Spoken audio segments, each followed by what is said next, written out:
Bueno, te lo agradezco. muchas gracias por este espacio y por la posibilidad de charlar un rato con ustedes y a través de ustedes con montones de gente que lo escucha. Lo sé, y Amado, te pregunto, a ver, especialmente por el tema jubilados. Te voy a preguntar algo de economía, también algo de política y obviamente algo de tu situación judicial también, pero en principio, ¿estás de acuerdo con la suspensión de la ley de movilidad? Y en todo caso, ¿qué harías vos para darle sustentabilidad al sistema previsional? Se habla de que el gobierno buscaría achatar la pirámide, ¿estás de acuerdo con eso? Mira, es un tema, realmente es uno de los temas del momento en el mundo, ¿no? Uh-huh. Entonces, primero yo creo que buscar la sustentabilidad solo en el sistema jubilatorio como si fuera un compartimento estanco es un muy mal enfoque y no es el de este gobierno. O sea que el gobierno, yo creo que ese mal enfoque no lo tiene. Porque, ¿por qué le pedimos que sea sustentable al sistema jubilatorio y no otras partidas de la ejecución presupuestaria, ¿no? Es algo que se acepta como una verdad absoluta y en realidad es una imposición del neoliberalismo. Uh-huh. Porque uno, ¿cómo le pediría al ejército que sea sustentable? ¿Qué significaría eso? Entonces, me parece que es importante que el gobierno ha eludido esa primera trampa uh-huh. en esta etapa de la discusión. Entonces, esto me parece un punto positivo y significativo. Para que un sistema previsional sea sustentable, un país tiene que crecer y tener mejor distribución del ingreso y crear puestos de trabajo. Uh-huh. Pedirle al sistema previsional que sea sustentable como si fuera una caja negra separada de la economía es ridículo. Y te agradezco por tocar este tema porque me parece que ni siquiera los profesionales de la economía lo tratan adecuadamente. Claro. Ahora, te preguntaba también porque, a ver, esta es una sensación, o por lo menos se está instalando esta idea de que no hay plan económico posible del gobierno de Alberto Fernández sin la renegociación de la deuda. Primero preguntarte si vos lo ves así también y en todo caso, ¿qué tipo de negociación, cuál sería el mejor resultado en la negociación que podríamos obtener? ¿Qué hay que hacer? ¿Hay que diferir el pago de los intereses? ¿Hay que hacer una quita? ¿Hay que hacer otra cosa? Está filoso, Dante, ¿eh? Está hasta arriba de la realidad argentina. Así arrancamos. No, yo creo primero que el tema de la deuda es un tema importante, es un tema que hay que prestarle atención, no es el único tema de la economía argentina. Porque el día que soluciones los problemas de la deuda, esto no te soluciona el resto de los problemas. Yo creo que el gobierno lo está encarando muy bien, que para esto ha convocado un muy buen equipo y sé que están abocados en profundidad y con patriotismo a llevar adelante esa negociación. Uh-huh. Así que esto, digamos, otro punto promisorio de lo que está sucediendo y creo que ahora vienen un montón de viajes y reuniones del equipo para tratar de cerrar esto. Dicho eso, la vara en Argentina es muy alta, ¿no? Porque la mejor renegociación de la historia del mundo mundial, como dicen los jóvenes, sí, es la de Néstor Kirchner y la de Cristina Fernández de Kirchner. Uh-huh. Entonces yo creo que el ejemplo a tomar es la renegociación argentina. Claro. Y ese debería ser el espejo donde se mira los negociadores, teniendo en cuenta que los momentos son distintos, que las circunstancias son distintas, políticas, económicas y de geopolítica, pero ese es un espejo para mirarse. Y te diría es el único espejo para mirarse. Uh-huh. Entonces, me parece que hay que poner en valor lo que se hizo en el 2005-2010 e ir por ese camino. Hoy está en discusión si son los intereses, si hay una quita, si es tiempo. Yo creo que lo más importante en una negociación es que sea cual fuera el resultado de las variables financieras, te dé independencia económica. Uh-huh. ¿Qué quiero decir con esto? Que no esté atada a ninguna condicionalidad. Uh-huh. Porque hoy también hay una gran tendencia a expresar que las leyes laborales y sindicales son antiguas, no en Argentina, sí, en el mundo. Sí. Y yo lo primero que diría para pensar este tema es que un capitalismo sin sindicatos potentes y sin derechos consagrados es peor que la esclavitud. Uh-huh. Entonces también este debe ser el marco para medir los tiempos que vienen y uno tiene que evitar cualquier tentación de que bajo una supuesta modernidad reducir los derechos de las trabajadoras, de los trabajadores y de los ciudadanos todos en una supuesta legislación moderna.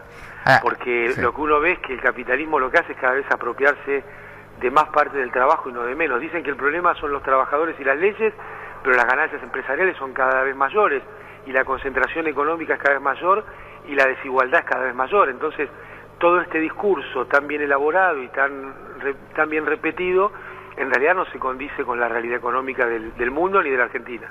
A propósito de eso también, porque por lo menos en los últimos años me llamó mucho la atención la proliferación de economistas liberales, libertarios en la televisión, de modo tal que casi que los economistas que defendían el macrismo parecían economistas de centro. Pero se impuso mucho la discusión en torno al sistema impositivo, si habría que modificarlo, y por supuesto también de la mano de las retenciones.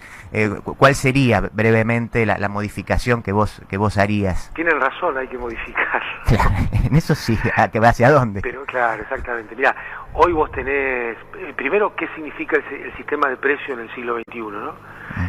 Nosotros hemos aprendido en la facultad que, bueno, en el sistema liberal capitalista, cada factor de la producción se lleva lo que aporta.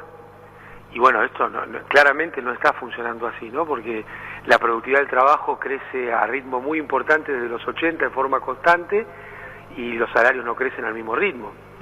Entonces, el sistema de precios, lejos de ser una circunstancia de generación de valor, lo que se ha convertido en un mecanismo de apropiación de valor de las corporaciones. Y te doy un ejemplo concreto: las tarifas de los servicios públicos.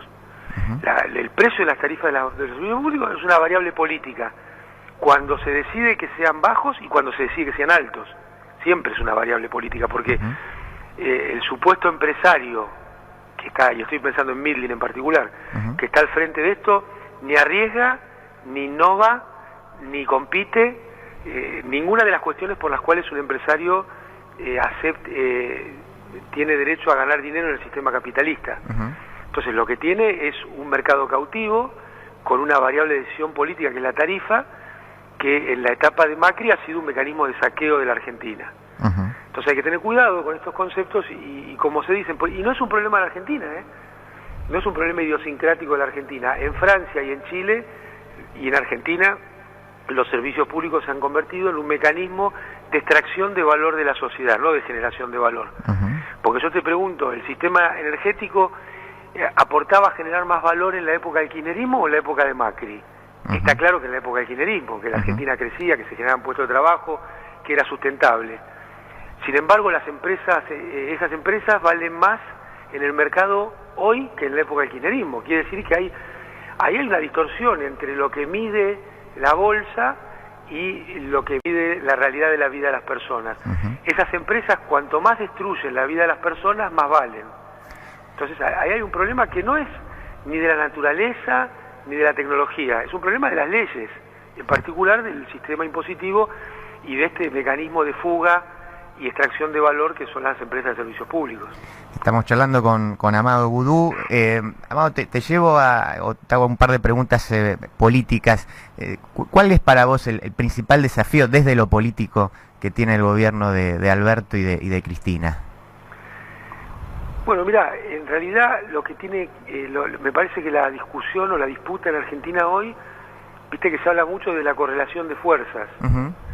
Y de que hay muchas cosas que no se pueden hacer porque no da la correlación de fuerzas. Todos los actos importantes de los gobiernos que han ido a favor del campo popular nunca da la correlación de fuerzas. Entonces yo creo que el gran desafío político es acumular fuerza, y esto solo se hace a través de medidas sustentables, audaces y transformadoras en términos estructurales hacia adelante. Me parece que este es el gran desafío, que la coalición de gobierno genere poder popular a partir digamos, de un consenso de la mayoría de la población, y pueda sacarse de encima los condicionamientos del poder concentrado que todos los gobiernos tienen. No es una cuestión, vamos a decir, este gobierno está a favor, no. A todos los gobiernos les sucede que están sujetos a los condicionamientos del poder concentrado. El gran desafío es ver cómo van logrando sacarse encima de eso o no. Me parece que este es el desafío político. Amado, te pregunto ahora sí, para ir terminando, te hago dos más. ¿En qué situación está la causa por la cual vos estás privado de tu libertad, y cuáles son las expectativas que vos tenés al respecto? Mira, la causa tiene doble condena y está en la instancia de la Corte. Y me parece a mí que la libertad es algo muy valioso, por lo cual obviamente los que estamos detenidos injustamente peleamos, pero es más importante pelear por demostrar el uso del sistema judicial para perseguir a personas y espacios políticos. Porque, vos fíjate, primero, no es un tema de la Argentina, otra vez, es un mecanismo que ha atravesado toda Latinoamérica, esto que hoy llaman lawfare, pero ya estaba en Canción de Alicia en el País de Charly García, ¿no? Cuando decía, los inocentes son los culpables, dice su señoría.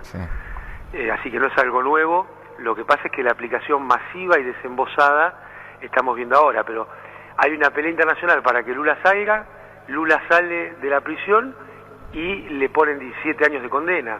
Entonces yo creo que, por lo menos por lo que yo peleo, es por mi inocencia y por demostrar que el sistema de administración de leyes, con algunos de los jueces que hay, es realmente una cosa muy trucha y con una utilización que no tiene nada que ver con la justicia.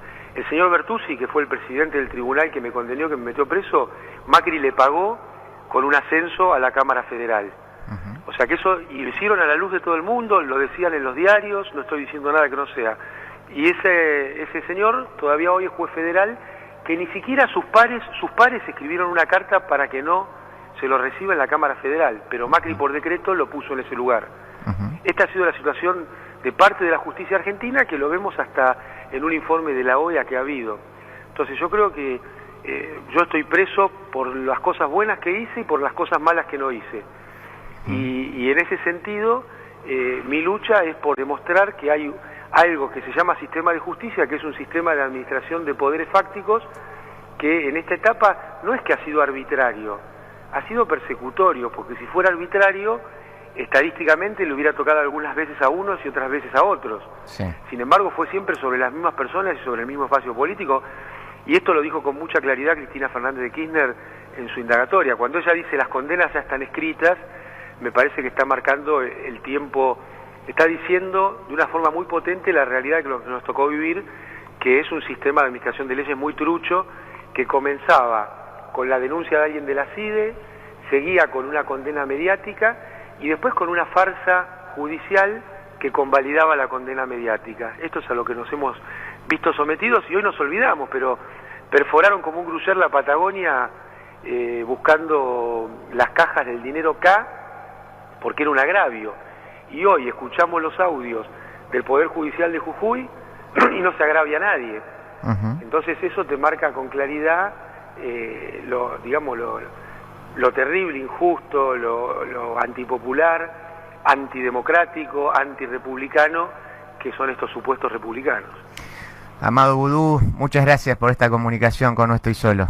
Che, Dante, muchas gracias de verdad y gracias porque sé que vos sentís y siempre has acompañado también con el corazón, además de con la palabra, el tema de nuestra lucha, ahora que somos los presos y antes cuando era por cambiar la Argentina también. Sabes que es así. Te mando un abrazo grande. Fuerte abrazo.